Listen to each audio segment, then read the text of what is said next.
नमस्कार. देवराम लांडेंचा आत्ताच एक ब्रेकिंग न्यूज हाती येत आहे.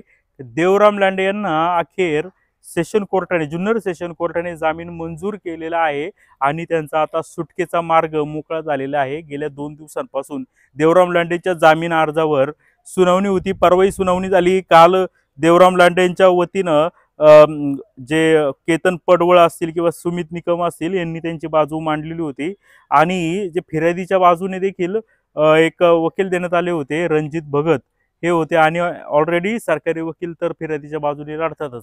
म्हणजे अशी काल सुनावणी झाली आणि त्याच्यामध्ये जामीन होईल का नाही होईल अशी सगळी शंका कुशंका निर्माण झाली होती. कायद्याचा चोथा पाडण्यात आला.